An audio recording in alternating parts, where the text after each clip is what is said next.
आदेश आदेश। जय माता आप सभी को। तो एक काफ़ी टाइम से मैं देख रहा था कि लोग क्या करते हैं, जैसे कि थंबनेल से आपको मालूम ही है कि क्या भगवान को बदल देने से कार्य बन जाते हैं। इसका एक मीनिंग आपको समझाता हूँ कि इसका मतलब क्या है। कि आप किसी एक देवता की साधना कर रहे हैं, लेकिन उस देवता की साधना करने आपने साधना खूब की, लेकिन उस देवता की साधना से आपको कोई भी लाभ नहीं प्राप्त हुआ, या आपके कोई भी कार्य, या आपने जो अपने हित के लिए जो कार्य सोचे थे उसके लिए आपने उनकी साधना करी, लेकिन आपका वो साधना पथ कंप्लीट नहीं हो पाया। कंप्लीट भी हो गया, लेकिन फिर भी आपको उस साधना में उस देवता के द्वारा या देवी के द्वारा आपको उनका आशीर्वाद प्राप्त नहीं हुआ। तो ये वीडियो आज इसी के ऊपर है, तो इस वीडियो में पूरा बने रहिए, क्योंकि इस वीडियो को बहुत ध्यान से सुनिएगा, क्योंकि बार बार ऐसी बातें नहीं बताई जा सकती कि आपको भगवान बदलने से या आपको अपने इष्ट को बदलने से सफलता प्राप्त होगी क्या, या आपके कार्य बनेंगे क्या।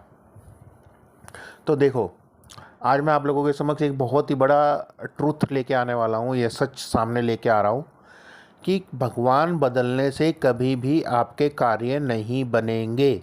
ध्यान रख लीजिएगा, भगवान बदलने से आपको कभी भी सफलता नहीं मिलेगी।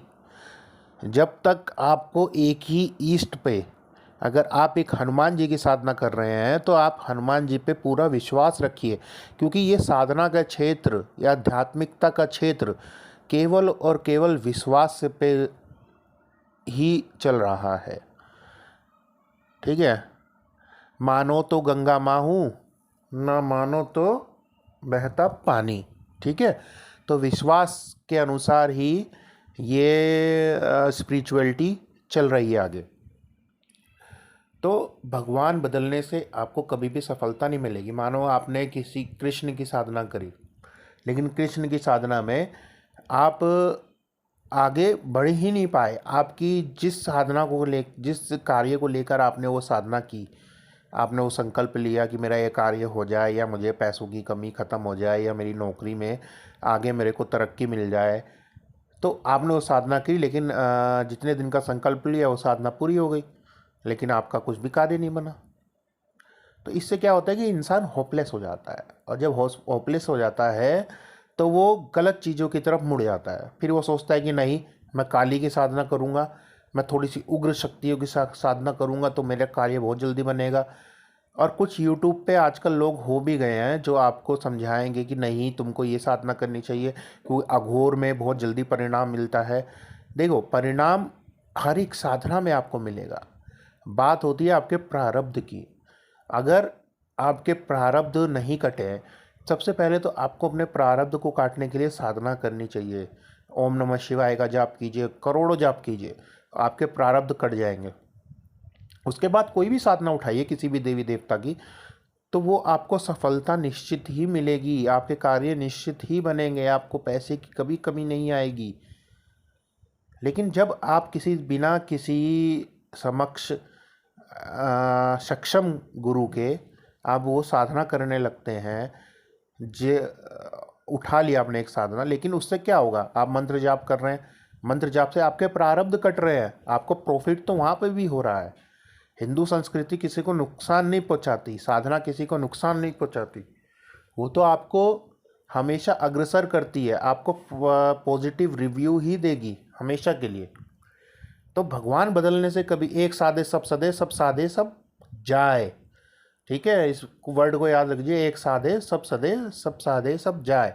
यानी एक को साधोगे तो सभी सद जाएंगे। जितने भी भगवान हैं, एक के पीछे पड़े रहोगे तो वो ही सभी भगवानों को सिद्ध करा देगा तुमको। लेकिन अगर तुम सबको साधने में लग जाओगे कि ये भी साधना है, काली को भी करना है, भैरव भी करना है, महाविद्या भी करनी है, बगलामुखी भी करनी है, मातंगी भी करनी है, तो कोई नहीं मिलेगा आपको, कभी नहीं मिल सकता। तो ये चीज़ हमेशा ध्यान रखिए। अगर आप कृष्ण के भक्त हैं, आप राधा रानी के भक्त हैं, तो आप उसमें अपना तन मन धन तीनों निछावर कर दीजिए, पूर्ण समर्पित हो जाइए। जब आप पूर्ण समर्पित हो जाएंगे कि, और पहली बात तो बिना निष्काम भाव से उनकी साधना कीजिए। वो भगवती है, वो देवता हैं जो आपको, उनको मालूम है कि आपको क्या चाहिए। आज तुम मांगोगे तो फिर वो क्या देंगे तुमको, क्योंकि वो कहेंगे ये तो खुद ही ये माया में उलझा हुआ है, तो क्यों देंगे तुमको। कभी भी किसी साध्य को साधने के लिए आपको कुछ मांगने की आवश्यकता नहीं। आप केवल अपना कर्म कीजिए निष्काम भाव से। उसके बाद देखिए आपके कार्य कैसे नहीं बनेंगे। आपको छोड़ना पड़ेगा भगवान को बदलना। आप एक को पकड़िए, एक की तरफ आकर्षित होइए और एक ही का जाप कीजिए। तो उम्मीद है कि आप लोगों को वीडियो पसंद आई हो, क्योंकि बहुत छोटी सी वीडियो है कि इसके ऊपर बहुत लंबा टॉपिक बन जाएगा, आप लोग देखोगे भी नहीं उतनी वीडियो। तो मैंने बहुत छोटे से मैं आपको समझाया कि आपको करना क्या है, तो उतना ही कीजिए जितना आप निभा पाओ। अलग आदेश। जय माता रा।